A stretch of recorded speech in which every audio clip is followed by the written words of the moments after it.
Bonjour à tous. La fête de Hanouka se caractérise par deux miracles centraux. Le miracle militaire et le miracle de la fiole d'huile. Parlons aujourd'hui du miracle de la fiole d'huile. Quand les Grecs sont entrés dans le temple, ils y ont tout souillé, inclus les fioles pour le candélabre. Quand les Juifs, les Hashmonaïm, ont obtenu la victoire, ils ont regagné le temple et n'y ont trouvé qu'une seule fiole d'huile encore intacte, scellée par le tampon du grand prêtre. La quantité d'huile dans cette fiole ne suffisait que pour un jour. Et Dieu fit un miracle. On alluma de cette fiole pendant 8 jours.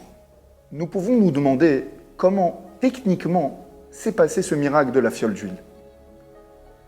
Les sages divergent sur cette question. Certains pensent qu'il s'agit ici d'un miracle quantitatif.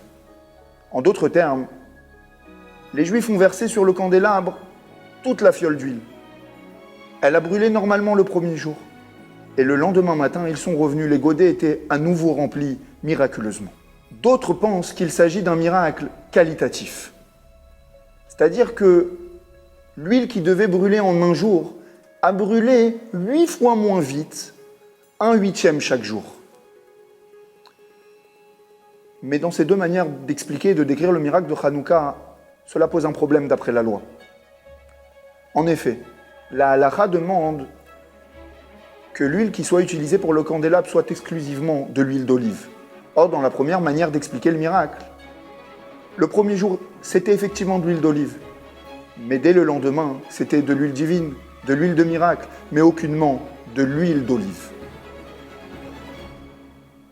La loi demande aussi que chaque jour, les godets soient remplis à la mesure pleine. Et vous l'avez compris, dans la deuxième manière d'expliquer et de décrire le miracle de Hanouka, il y avait le premier jour la mesure pleine des godets. Mais dès le second, il y avait 1/8 de moins que la mesure prescrite par la loi, et ainsi de suite chaque jour. Comment nous pouvons dire que Dieu ait fait un miracle qui aboutirait à allumer le candélabre de manière contraire à la loi?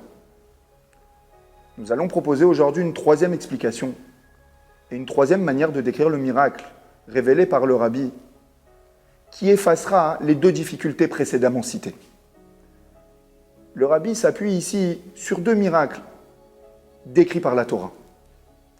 En effet, les sages nous disent sur l'Arche sainte que Aaron eno min hamida, l'Arche sainte était au-delà de la mesure. Effectivement, on nous raconte que quand on rentrait dans le Saint des Saints, l'Arche sainte avait une mesure précise, 2 coudées et demi. Mais quand on mesurait de part et d'autre de l'Arche sainte, on trouvait la longueur de la pièce intacte, sans la mesure de l'Arche sainte. Il était dans le compte, il prenait une place, mais était au-delà de l'espace. Un deuxième exemple. Quand Dieu se révéla à Moïse dans le buisson ardent, Moïse raconte qu'il vit un buisson qui brûlait, mais ne se consumait pas. Bien que le feu doit naturellement brûler le buisson brûlait, mais n'était pas mangé. Hanouka s'est passé exactement de la même manière. Il y avait une consomption et une non-consomption en même temps. L'huile brûlait, mais n'était pas consumée.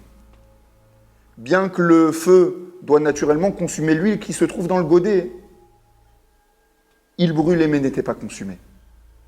Nous l'avons compris, cette explication efface les deux difficultés précédemment citées.